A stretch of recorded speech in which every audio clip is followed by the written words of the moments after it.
It's the most wonderful time of the year. It's that time of year again, but Halloween. But how did we get here? How did we end up where we are today?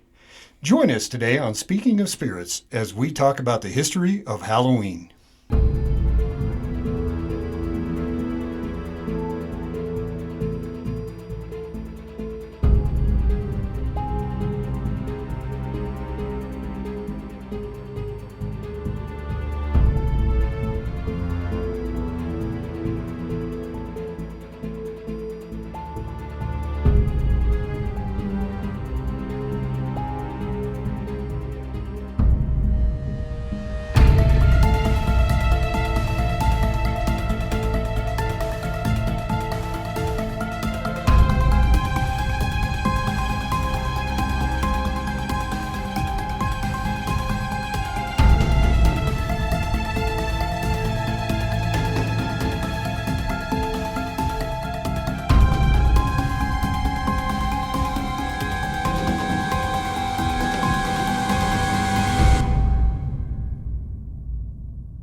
Welcome. We're glad you could join us today here on Speaking of Spirits. Today we're going to talk about Halloween and its history, how we got to where we are. And Halloween is one of the celebrations, one of the holidays that we have now. Not really a holiday, it should be, but that's another story.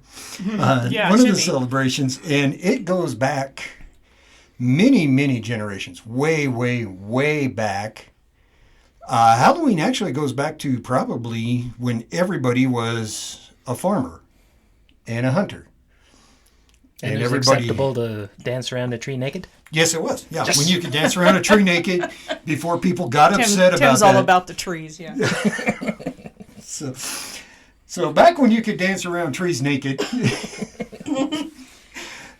Halloween got started. But remember, this was long, long before we had the internet, long before we had electricity, even long before we had a 5-day work week with 2 days off for the weekends. Basically, this goes way back to when the celebrations that people would have were around seasonal changes. Right. When everybody was very connected to the earth and the seasons and everything. And again, people didn't have, we didn't have 2-week vacations. We didn't have weekends. But they would get together every so often for 3 or 4 days of joyous festivating that they would go on. And this was one of the celebrations that they would have. This was the celebration after the harvest. Yeah, so I saw as early as the 8th century. Mm-hmm. So it came from the Celts. Yes. And they were celebrating Samhain, mm-hmm. and which was a festival of the harvest.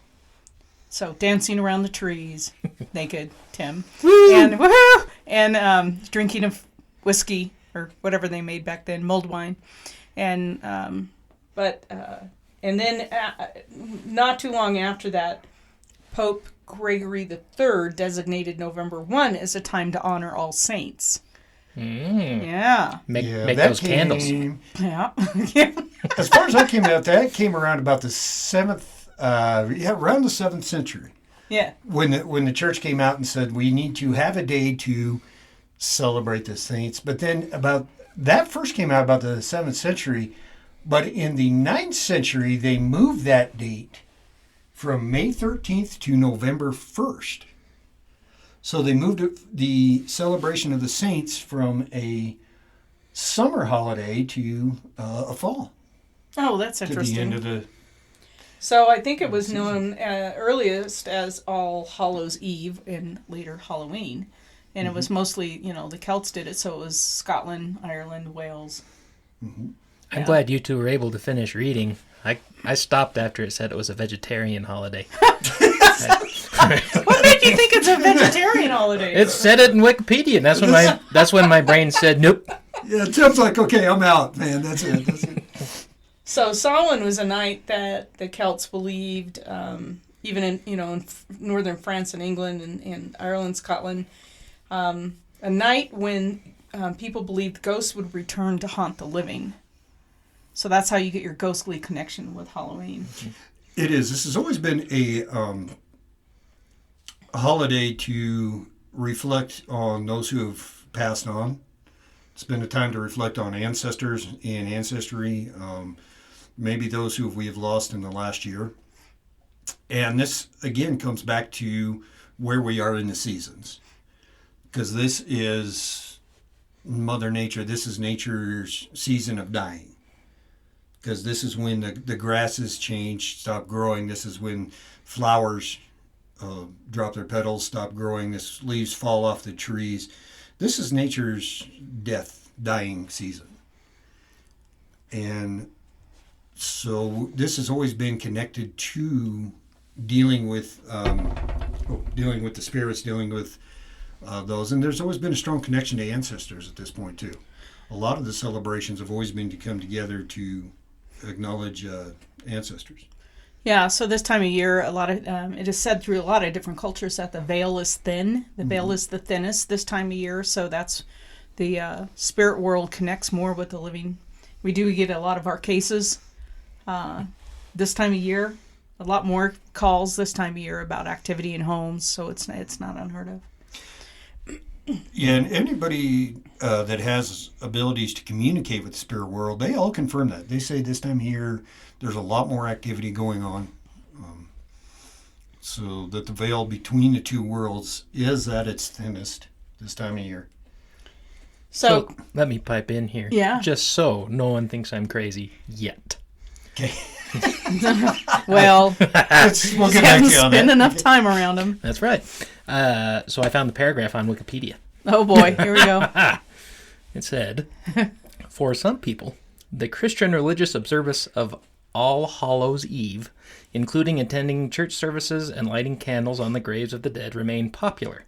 Although, for others, it is a secular celebration, some Christians historically abstained from meat on All Hallows Eve, a tradition reflected in the eating of certain vegetarian foods on this vigil day, including apples, potato cakes, and soul cakes.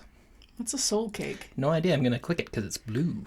Soul cake actually goes back many, many years, and children would go right around this holiday. Children would go door to door asking for soul cakes.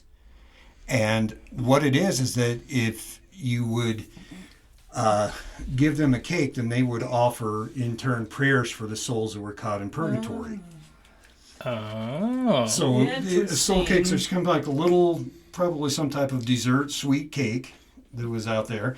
And the children would go around and ask for them. And it was usually the poor children Oh, that would go from door to door and asking for the cakes, returning prayers for those in purgatory.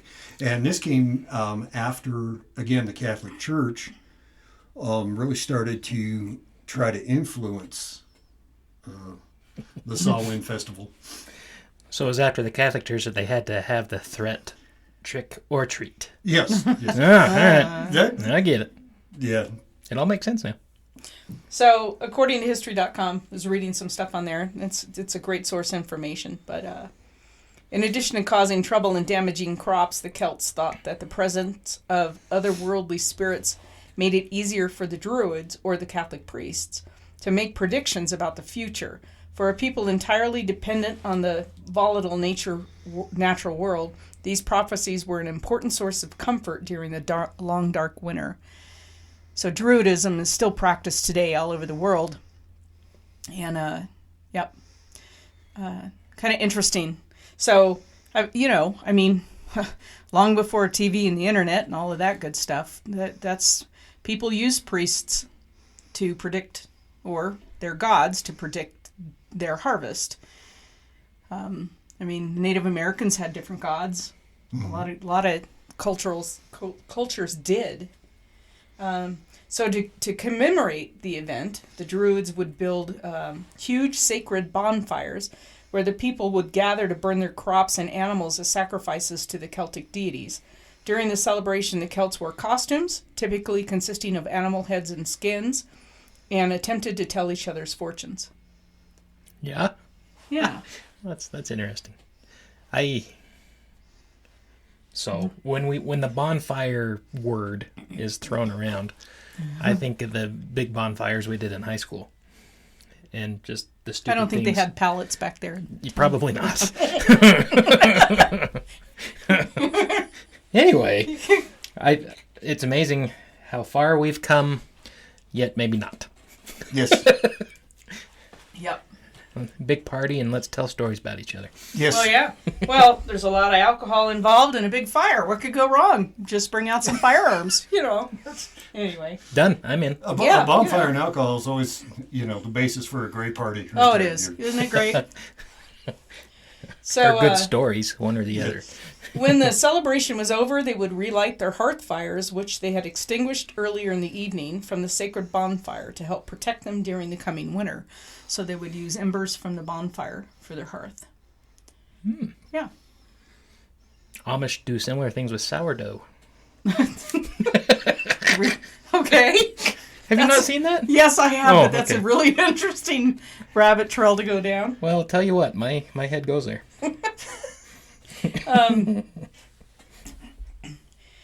Yeah, so Samhain is, it's not just an American holiday. It's all over the world, and it has been forever. I think the Americans just took trick-or-treating to a new level of Full-size candy bars. full-size candy bars. Exactly. Can't go wrong with that.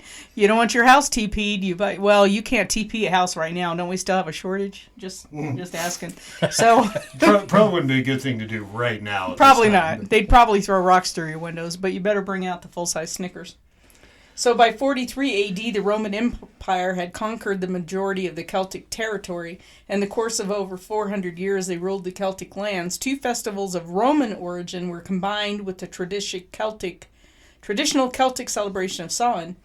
The first was Feralia, a day in late October when the Romans traditionally commemorated the passing of the dead. And the second was a day to honor Pomona, the Roman goddess of the fruit and trees. The symbol of Pomona is the apple, and they incorporated that celebration into Samhain, which probably explains bobbing for apples. Oh. Oh, see, there you go. And again, we've got a bunch of different cultures who are connecting the harvest and some type of recognition to those who have passed on. Right. So one thing about Halloween, and one of the wonderful things about Halloween is that it has so many aspects to it. Yeah. So it is the end of the harvest. And again, going way back in centuries, one of the sources I was looking at said this is a time when they would actually slaughter some animals because the Right. cool temperatures, the animals, would keep longer. Right. Yeah, so there I'm- was slaughtering I'm of animals and the hoping- fields were producing and Right. That the animals they sacrificed in the fires were dead already, because that would just be horrible otherwise. But mostly, yes. But there was some just horrible things done in the past. But yeah, I'm assuming. So, there's a lot of celebrations even today. I know some that I take part in, and that you offer a plate to the gods of your apples and harvest type foods to the gods to bring you bountiful production the next year. Although I only got 2 bloody apples from my bloody apple tree this year. Maybe I missed the celebration last year, just saying. You did not appease the apple gods. I this did year. not, and I didn't have enough to give to the gods this year, that's for sure. I think El Donkey got both of them. So, yeah. Mine was El Bambi. El Bambi. Yeah. Yeah. If anybody has met my donkey, he has an affinity for frosted sugar cookies, so be sure to drop them in the mail. He would appreciate that. So, I think Halloween is fabulous. My dad's birthday was Halloween, so we always had the cool. big bash on Halloween, and it was always my dad would set up our rather spectacular front of the yard. Our house set way back off the road, so it was really dark and creepy up in the mountains to kind of walk down the driveway to the house. And he would set up guide wires and trip wires and just you name it, to the point where the neighbors said, Bob, the kids are terrified of your house.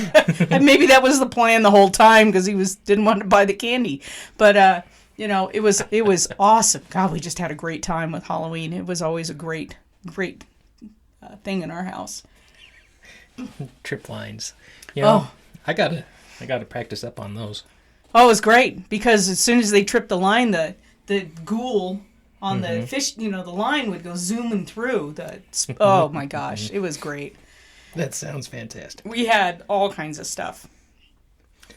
So That is cool. I respect that. Yeah.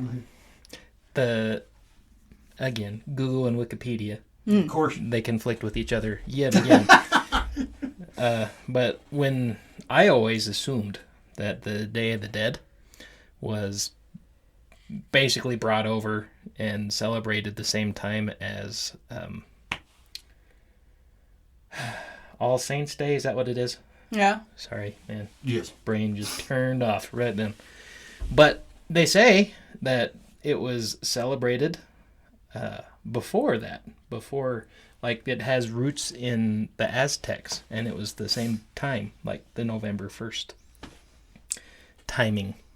And so I decided to try to go down a rabbit hole, and there just wasn't any there. Usually there is. Especially strange conspiracy theories for me to get into. Right. I thought Day of the Dead was more of a Mexican origin. Mm-hmm. I mean, that's typically where they celebrate it, right? In Mexico and Yep. So basically, from what I grasped from my Google search, and it was last week, so pardon me, a lot's happened since then. But it seemed that it's a completely different holiday, but it lines up with the Aztec culture. okay, right. And how they celebrated, more so than how the Spaniards celebrated. I see. Right. Man, Yeah, there you go. Take that with a grain of salt. What I could find is that in Mexico they do connect more to the Aztec culture and the goddess of death from the Aztecs, and I'm not even going to try to pronounce that name, but Lots of syllables. yes. So yeah. in the Celtic belief system and in the mythology, Samhain was a time when the boundary between this world and the next was thinnest, and we talked about that a little bit. But people believe that the dead could visit their homes and their families. So another reason why food offerings were left is to appease them. Is to, I guess, everybody gets happy when you're eating, so. Yeah. You're looking Food. skinny, Uncle Fred. That, yeah. And so it was left in the hope that the dead would work their magic to keep cattle and livestock safe over the winter. So they could protect the livestock for next year's harvest. And that next year's harvest wouldn't fail. Important things, Yes. even in today's world. Yes. Yeah, that's very well. Yeah, being a farmer's kind of risky today, even with all the technology we have. So back then, I think anything you could call on to help you out would be a good thing. Almighty GPS. Yeah. So during the Samhain festivals, they had a lot of different games and customs, and some date back from the 19th and 20th century, so not that long ago, right? So one custom was to set an extra place at the table for the evening meal for the dead. And, of course, people would dress up in various disguises, perhaps to make sure that any unwelcome spirits hunting them would not recognize them. Oh, if you forget to set up that plate. I'm telling you what. So the celebration became known as Halloween somewhere around the 9th century, and after Christianity decreed the next day as, like All Saints Day, as we discussed. So I was posting on our Pocatello Paranormal research page on Facebook some of the old costumes from the 1900s. Yeah. Oh, Terrifying. they were terrifying. Yeah. Absolutely, and makes today's costumes look incredibly tame. Mm-hmm. So I was looking through, and maybe it was on the Pocatello Paranormal, but it was an olden day Easter Bunny costume, so it wasn't even supposed to be scary. Oh, they were It terrifying. was terrifying. It's amazing how we're not more messed up as a society, I reckon. If the starting point is right there. Yes. Yeah, some of those were even disturbing, even for me. Yeah, You know, I'm sure. Wow. Okay. All in all, I think Halloween is probably the best holiday of the year. It's my favorite anyway. It's my favorite for a lot of reasons, because there are so many aspects to it. Yeah. Yeah. You know, there's stuff in there for children. There's stuff in there for adults. It can be secular. It's got a strong spiritual connection to it. It's a time to recognize ancestors. Yeah. You know, those who've come before. And I heard while I was researching today, I heard a very interesting. One guy says that he lights one candle for his ancestors, but he does one candle for his ancestors on his father's side, one candle for the ancestors on his mother's side, and he lights one candle for everybody he knows that we have lost this year. Wow. So it's a time to, it has a very fun component. It can have a, cartoonish, fun, childlike component to it. It can have a very, very serious component to it. Halloween, like I said, can come back to as a time when we stop and reflect, on those who have passed on, whether we personally knew them or not. If you're talking your ancestors, how far back you want to go to acknowledge them. So. It's kind of interesting, too, that in some of the Celtic writings or history, that Halloween is the night that the fairy mounds would open and the fairies and other little creatures would emerge. Yeah. So it's quite an interesting, that I would like to see. Yeah, no kidding. There is a lot of it that comes from the Celtic culture, for sure. And it's, I guess, one of the biggest things, though, is just, it's pronounced Samhain, but if you're reading it, it's spelled like Samhain. Mm-hmm. And I guess that's because the Irish language is just really jacked up. Yeah, but I guess the proper pronunciation is Samhain. Samhain, right. And my grandfather spoke Gaelic, and for the longest time I thought he was just drunk all the time, and he did like his whiskey. But it was, my mom finally had to explain to me that he's speaking Gaelic, because it was that he'd slip into very easily after a little bit of whiskey. So, yeah. I think I previously mentioned that I've recently got TikTok, and one of the ladies that keeps popping up is Irish, and the people leaving comments things for her to try and say, and it's downright funny most of the time. Usually there's lots of R's. Yeah. R, yes. It's probably where pirate talk came from. Uh-huh. So I guess in the 19th century, people in Ireland and Scotland would carve faces into turnips. They didn't use pumpkins back then, and they would set a candle in front of it to illuminate it to ward off evil spirits. And then this arose from the legend of Stingy Jack, a mythical character in Ireland who was known for his evil deeds. Jack was said to have outsmarted even the devil. When Jack died, the devil took revenge by casting him into the dark night with only a coal ember and a carved-out turnip to light the way, and that's what how the tradition of the jack-o'-lantern came from. Really? Mm-hmm. That wasn't even, I've never even heard that story. Yeah. Let's see if I can remember it. The story of Jack, he sometimes called Alcohol Jack. He had a lot of names. He was a drinker, a swindler, a liar, a cheat. I think that's, the story goes he was not an outstanding person. And it was on October 31st, he was walking home, drunk as usual. And there was another figure on the trail, and it turned out to be Satan. And Satan was going to take Jack's soul to hell with him that night.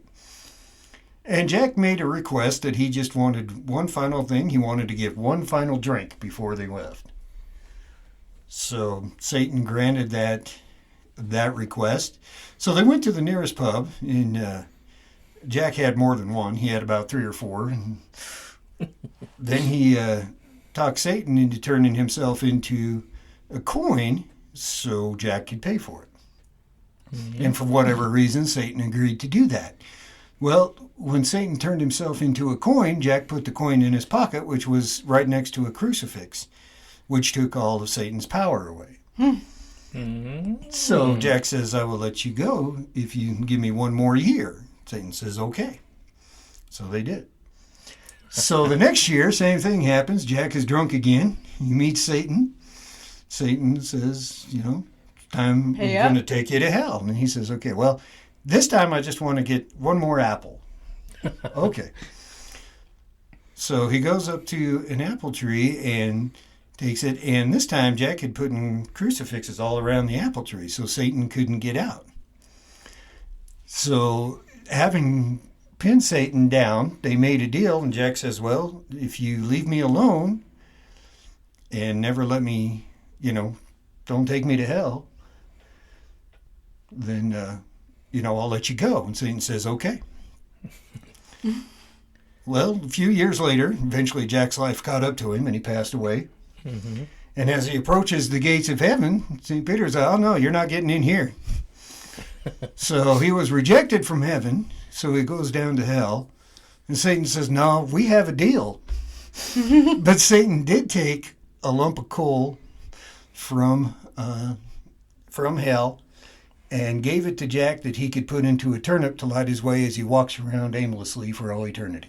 Wow. So there's a story of Jack of the Lantern. Wow. See, that doesn't even... Or Jack O'Lantern. That didn't even ring a bell like I heard like it before. Like you've heard it before? Yeah. So when the Irish immigrants came to America, they didn't have turnips as available as pumpkins. And so that's how carving the pumpkin took over from carving turnips. Yep. There you go. And then one of the sources I said... that I ran across said they discovered pumpkins to be easier to work with anyway. Oh, absolutely. So I've never actually tried to carve a turnip, but they probably not easy. So, and you couldn't get all those cool cat graphics and everything on them now. No. And they just wouldn't fit. That is true. That used to be my favorite thing, is carving out the pumpkins. And kids nowadays have it way too easy. Mm-hmm. Way too easy. I remember spending hours. Mm-hmm. And I was of the generation where you could have the things and wrap it around and poke the holes. So you had the template and then I didn't even have that. Out. Well, so my kids last year, they're like, hey, Dad, go get your Sawzall. I was like, why? Like, so we can carve the pumpkins. I was like, you kids, back in my day, I had to spend 2 hours poking holes. Yeah. Well, so my dad was a cartoonist, right? One of his occupations, and he did some pretty fabulous pumpkins, I have to say. I believe. Yeah, they were pretty awesome. Mine were a lopsided grin or a one eye because I poked the eye. I was just awful. Yeah, so I eventually didn't carve them anymore. I just bought them in mass and set them all around the front porch and just let it go. So the deer could eat them. Yeah, the deer eat them. Yep. You can tell we all live in Idaho. Yeah. Yeah, when you talk about putting pumpkins on the front porch and the first thing people think of is a deer coming by to eat them. Yeah. Ta-da! Deer around here, and to all of you folks listening, if you've never seen a deer, congratulations. They really are stupid. They really, really are. Destructive. And destructive. They ate all the apples, as you might have gathered earlier from my place. And crab apples. And pears. But I've seen deer do some of the darndest things. There's a really big bridge when you're going into Twin Falls, Idaho. It's I've never been able to say it. Starts with a P. Perrine. Mm-hmm. Big bridge. People jump off it a lot with parachutes. I was driving down that road, and it's actually how you get into Twin Falls. There's a really big canyon. And there's a deer in front of me. I was like, oh, I'll slow down for the deer. And it started running onto the bridge. I was like, it's not a good idea, deer. And so I kept on going. and the deer panicked right when we were about in the middle Oh of yeah, the bridge gosh. and jumped right off the edge. And I was like, oh, You told that story before, and I just hate it. yes, me too. Well, when I think of deer, that's like the number one memory I have Oh yeah. of deer and how they just don't have the... No, because that's quite the Wherewithal. altitude change right there, too. Yeah, that's With you're our not bridge. getting out of that one without a chute. So Halloween was largely forbidden by the early American colonists because it was primarily thought of as an English holiday back then, and they wanted to sever any and all ties with England. Right. And it wasn't until large numbers of Irish immigrants came over that Halloween kind of revived itself or came to be a big holiday in America. So again, thank you, Irish. Woohoo! Yeah. So I don't know how many of you have ever had your yards TP'd. Thankfully, I have not. Actually, I don't get any trick-or-treaters, and I haven't since I lived in Idaho, because I usually live in an area where there aren't trick-or-treaters, and now I have big dogs, and they won't come near my house. So, but I kind of miss it. I was at a friend's house not too long ago, a couple of years back, just to see the trick-or-treaters, because I miss having the little buggers come by, you know. Of any age. I don't care if you're an adult. You're going to wear a costume and trick or treat. You're getting a candy bar. Yeah. I don't care. I think it's cool. Oh.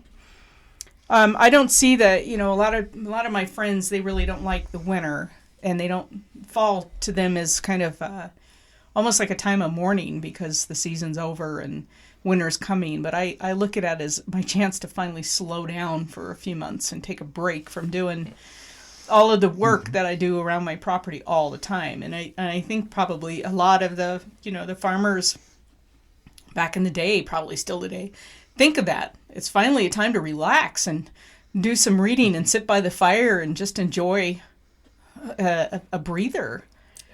Work on all the equipment. Work on all the equipment that's down, right? You still have to take care of all your animals and all that kind of thing. And that's definitely tough, especially in our area with the temperatures, but it's a nice breather. I enjoy winter. I love the fall, and I don't mind winter. I just don't like the cold, and my body lets me know every moment of the day. Well, I appreciate you giving that aspect because, man, I hate winter with everything in me, and I think it's because I've lived here for my life, and man, the South's looking good to me. Yeah, I know. It really I is. think about it all the time. Less than 5 years, maybe I'll roll the dice and head out. I don't know. Yeah. Well, I think this was a good discussion. I don't know if you learned anything on this particular podcast, but it is the most wonderful time of the year. Well, it's amazing how all the cultures seem to have something right now, and it should be a time of coming together, and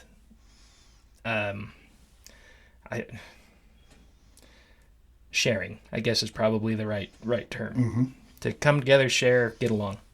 And I think that's why I like Halloween the very most, because it's an invitation for people to help one another in a way. And I've always really liked that aspect. So I always said, instead of trick or treat, just how's about a treat when I was growing up. He's so country. Yeah, he sure is. Well, yeah, that kind of, circles back to where we started as generations ago.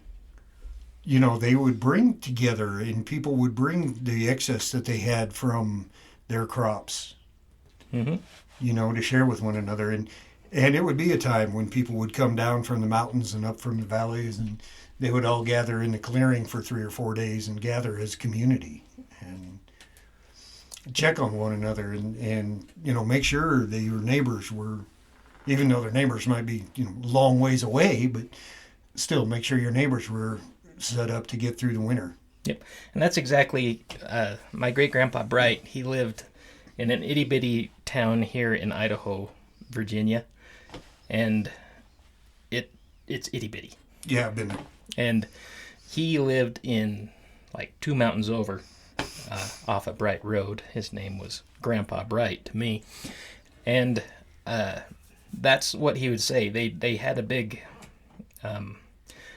fall party is what he called it, but it was some kind of harvest, something that they'd put in Downey. And everybody was invited. Everybody come on down. And he said that there was a couple families there in Downey, and they tried to judge who would need help in the wintertime. And that's pretty cool. Yeah. I wish That people is would cool. do that more often. Yep. You know, and also going back to what Colleen was saying about slowing down, in preparing for the upcoming winter, a lot of times you had to start in the spring as soon as you could chopping firewood. That's right. You know, so you were spending all summer. If you had any extra time in the summer, you were chopping firewood. I Getting ready complain for the winter. about my list now.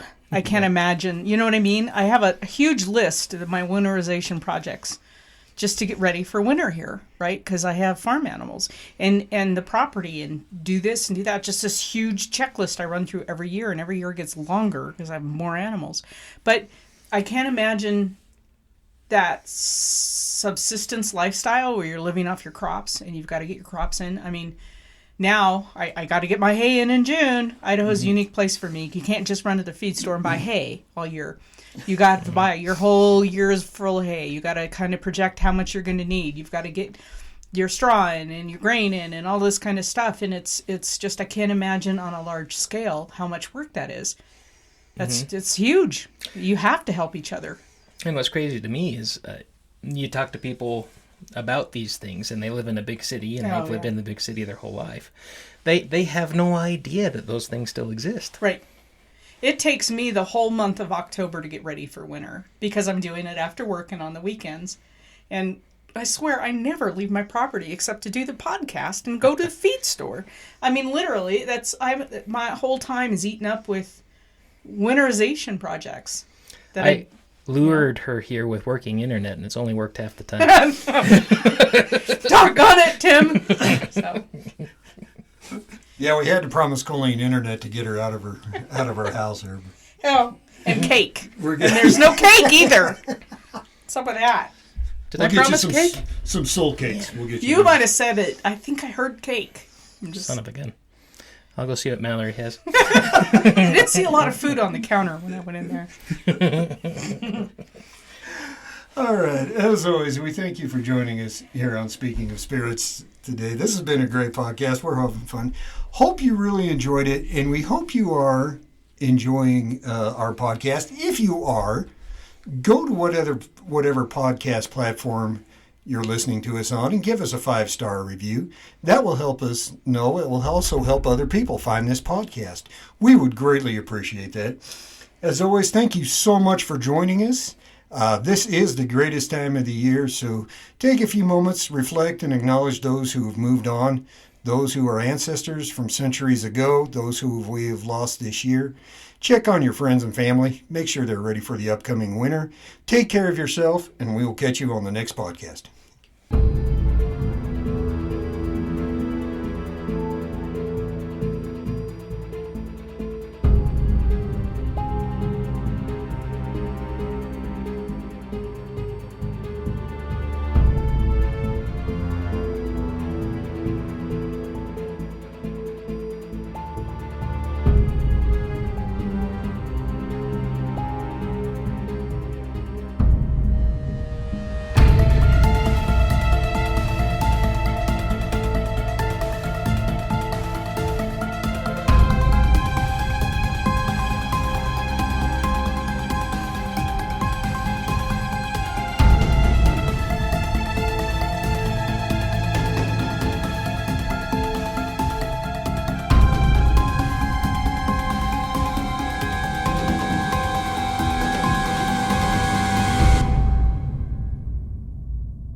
Ha ha ha ha ha.